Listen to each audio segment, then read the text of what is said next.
आपल्यापैकी अनेकांना आवडणारा आणि कोकणची ओळख बनलेला हा आंबा जगभर प्रसिद्ध आहे. मात्र यंदा हाच हापूस कोकणातील शेतकऱ्यांसाठी मोठं संकट घेऊन आला आहे. शेतकऱ्यांच्या मते यंदा केवळ 20%च हापूस उत्पादन होणार आहे. त्यामुळे केवळ आंबा उत्पादकच नाही तर हापूसशी संबंधित सर्व पूरक व्यवसायांवरही मोठा परिणाम होताना दिसतोय. वातावरणातील लहरीपणाचा फटका बसल्याने हापूस उत्पादक शेतकरी पूर्णपणे भरडला गेलाय.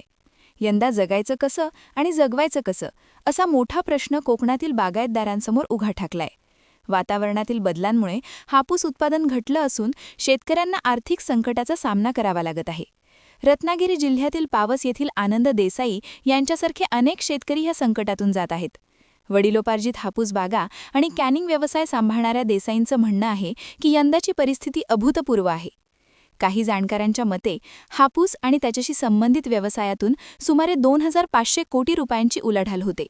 रत्नागिरीत सुमारे 1.20 लाख हेक्टर, सिंधुदुर्गात 34 ते 35 हजार हेक्टर आणि रायगडमध्ये 11 ते 12 हजार हेक्टर क्षेत्रावर आंबा लागवड आहे. मात्र यंदा उत्पादन घटल्यामुळे ट्रान्सपोर्ट, पॅकिंगसाठी लागणारं साहित्य, गवत, पेट्यांसाठी लाकूड, मजूर, गाड्या अशा सर्वच क्षेत्रांवर परिणाम झाला आहे. निरुळ गावातील स्वरूप गांगण यांसारखे हापूस वाहतूकदारही या संकटामुळे अडचणीत आले आहेत. क्या आप भी चाहते हैं जटिल रोगों पर विशेष रूप से आयुर्वेदिक उपचार? तो मिलिए 77 वर्षों से आयुर्वेद सेवा में लगी हुई शिवशंकर आयुर्वेदिक एजेंसी, अनुभवी वैद्य डॉक्टर, सभी प्रसिद्ध कंपनियों की दवाइयाँ और सभी प्रकार की जड़ी बूटियों और रोग प्रतिकारक शक्ति बढ़ाने के लिए कई प्रकार की दवाइयाँ प्राप्त करने का एकमात्र विश्वसनीय स्थान. हमारे यहाँ सभी प्रतिष्ठित कंपनियों की दवाइयाँ उपलब्ध है. समय सुबह 10 बजे से रात 9 बजे तक. तो फिर इंतजार किस बात का?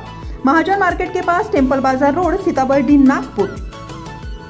8605245080 9112079000.